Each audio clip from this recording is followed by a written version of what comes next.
I am here with Andrea Romano, voice director on Justice League Gods and Monsters. First of all, it is an honor to meet you. Thank you very I feel much. like you're such a huge part of my fandom in my life because I enjoy so many of the things that you've worked on. Thank you for saying so.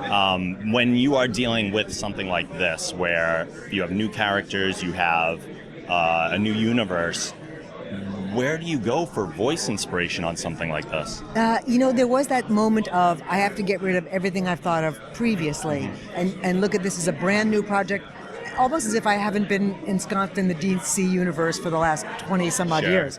And because it was an original piece and didn't come from a graphic novel or from comic books at all, I love the idea that the audience is getting to see something, and hopefully without preconceived notions, and not going, well, Batman always has to be this way. And I've done so many different Batman projects and so many different Justice League projects that I'd like to think the fans are prepared for almost anything, because they're all different. Batman the Animated Series and The Brave and the Bold couldn't be more different incarnations of Batman. So this one was specifically different because we have a Batman that is not Bruce Wayne and not bent on vengeance.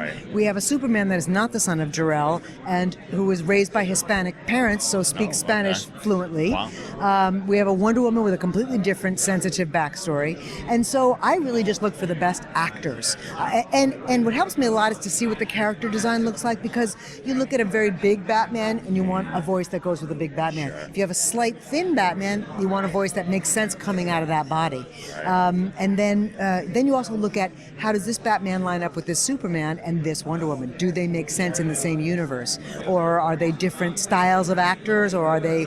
And so that's always a matter of really putting a puzzle together. So it's kind of fun to do it all again, and exhausting. And, such a huge responsibility every single time I do it. And I always just hope the fans come along with me.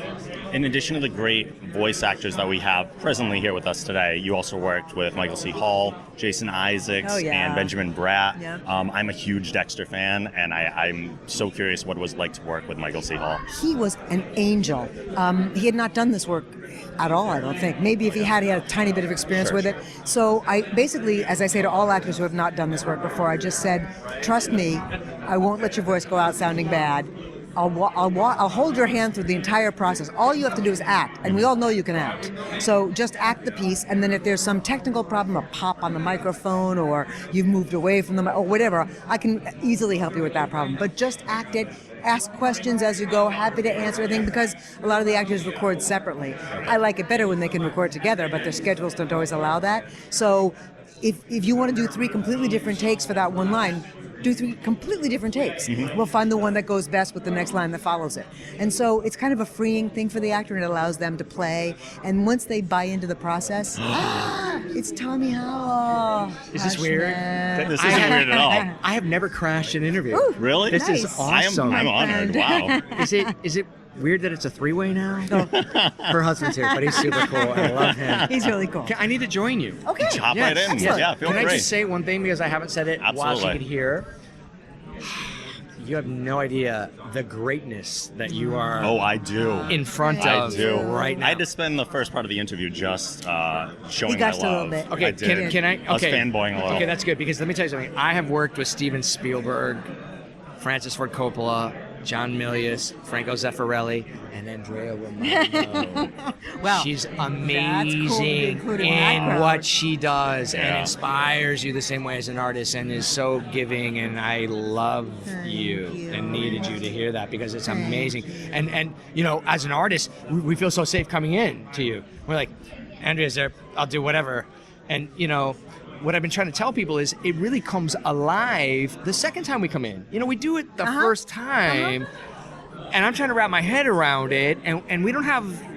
People think we have hours and hours and hours to do it. We're laying it down cold. We're not looking at anything. So we got to trust you. We got to trust Bruce. But then the second time we come in and you see it, and we're like, we're making a change, and then I might offer, hey, I didn't like the argument. Can we do that again? And it really kind of I love that. And I love when an actor says, I know you guys didn't call for that to be re-recorded, but can I try that again? Because I have a better idea.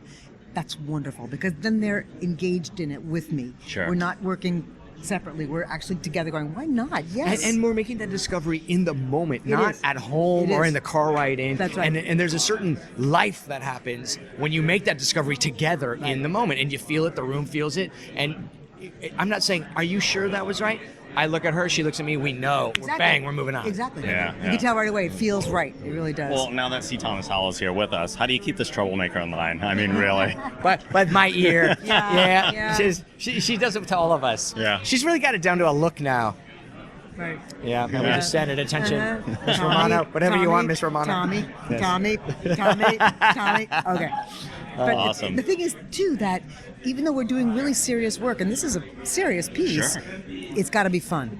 If it's not fun, then I'm not doing my job right. And so there has to be those moments of levity and breaking it up and taking a break and going, let's just stop for a moment and breathe and let's talk about what's going on and let's make a couple of jokes and then dive back into it. And again, we don't have a lot of time. His schedule is crazy, my schedule is crazy. We only have the studio for so many And hours. speaking of that, I have to go. So No problem. Bye, darling. see you guys. He took the elevator. So crashed this interview. Did you see that? It's as good as it gets. It really is great. But it's a joyous, collaborative effort. And the more that the actors want to be a part of it, the better it is for all of us. Well, thank you so much for joining us. I really appreciate your Thank time. you.